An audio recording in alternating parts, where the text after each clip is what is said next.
આશિષ ચૌહાણ નામનો financial professional આગામી વર્ષે એક અમેરિકન યુનિવર્સિટીમાંથી MBA કરવાનું સપનું જોતો હતો. આ સપનું તેના મનમાં જાણે છપાઈ ગયું હતું.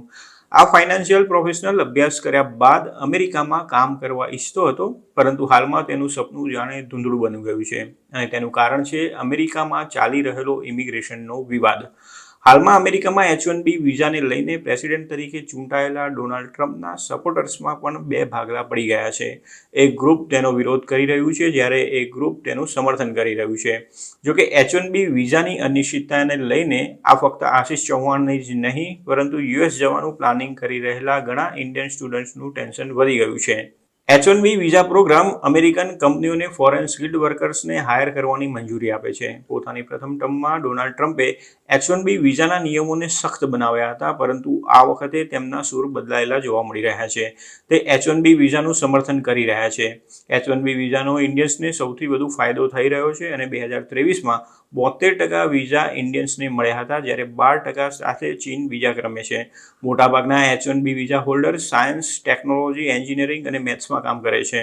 પ્યુ રિસર્ચ રિપોર્ટ દેખાડે છે કે 2023માં US ઇમિગ્રેશનમાં 1.6 મિલિયન લોકોનો વધારો થયો હતો. ઇમિગ્રન્ટ્સ હવે અમેરિકાની કુલ વસ્તીમાં 14% હિસ્સો ધરાવે છે, જે 1910 બાદ સૌથી વધુ છે.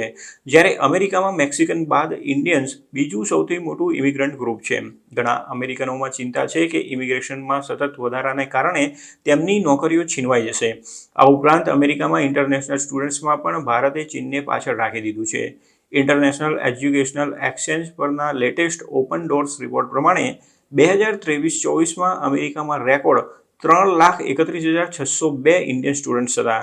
આશિષ ચૌહાણે જણાવ્યું હતું કે તેની ચિંતા એ છે કે H-1B વિઝાનો વિરોધ ત્યાં રહેતા ઇન્ડિયન્સ પ્રત્યે પણ દ્વેષ પેદા કરી શકે છે, પરંતુ સાથે સાથે તે પોતાની મહત્વાકાંક્ષાઓને પણ રોકી શકતો નથી.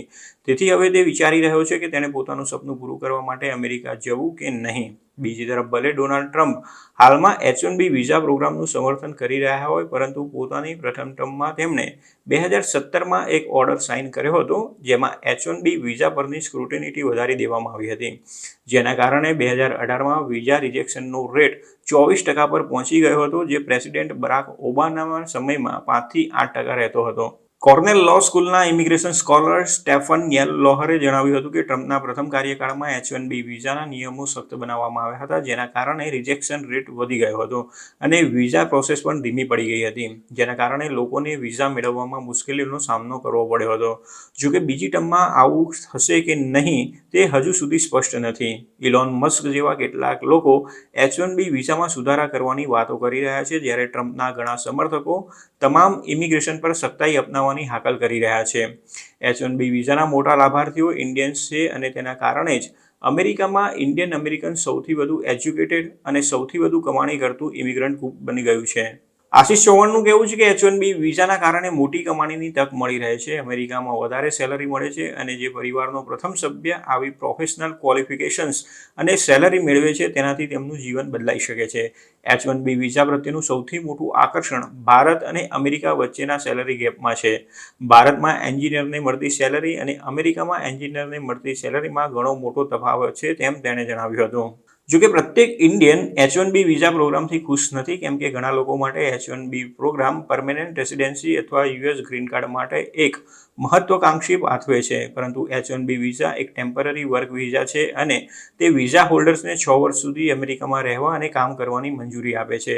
આ સમય દરમિયાન ઘણા H-1B visa holders employment based immigration categories દ્વારા ગ્રીન કાર્ડ માટે અરજી કરતા હોય છે, પરંતુ તેમાં ઘણો સમય લાગે છે.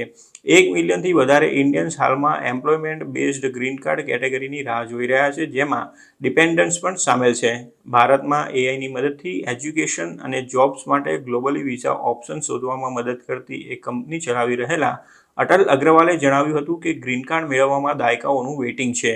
અટલ અગ્રવાલ ગ્રેજ્યુએટ થયા બાદ 2017માં US ગયા હતા અને એક સોફ્ટવેર કંપનીમાં કામ કર્યું હતું. H-1B વિઝા મેળવવા પ્રમાણમાં સરળ છે, પરંતુ ત્યાર પછી એક ડેડ એન્ડ આવી જાય છે, જેના કારણે તેઓ ભારત પરત ફર્યા હતા. તેમનું કહેવું છે કે આ એક અસ્થિર સ્થિતિ છે. તમારી કંપની તમને સ્પોન્સર કરે છે, પરંતુ ગ્રીન કાર્ડનો પાથવે ઘણો જ લાંબો છે. તેમાં જો તમે તમારી નોકરી ગુમાવી દો છો તો તમારી પાસે બીજી નોકરી શોધવા માટે ફક્ત 60 દિવસનો જ સમય રહેતો હોય છે.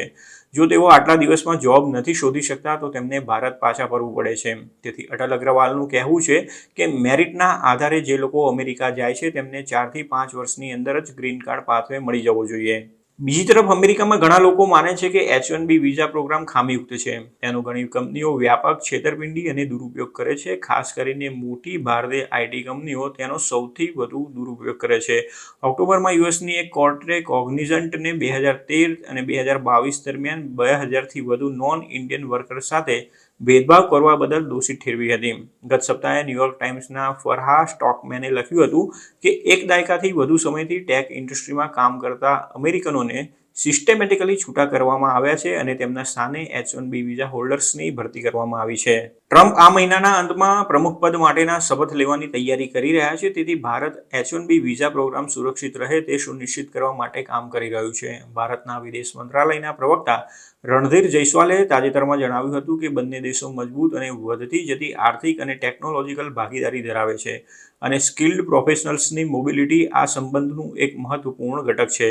તેથી હવે H-1B વિઝાના વિવાદ વચ્ચે અમેરિકામાં જોબ મેળવવા માંગતા સ્ટુડન્ટ્સે શું કરવું જોઈએ તે અંગે યેલ લોહરે જણાવ્યું હતું કે યુએસમાં કોઈ પણ ઇમિગ્રેશન ફેરફારોને અમલમાં મૂકવામાં સમય લાગશે. સ્ટુડન્ટ્સે તેમના માટે શ્રેષ્ઠ કોલેજ પસંદ કરવી જોઈએ અને સારા ઇમિગ્રેશન કાઉન્સિલની મદદ લેવી જોઈએ.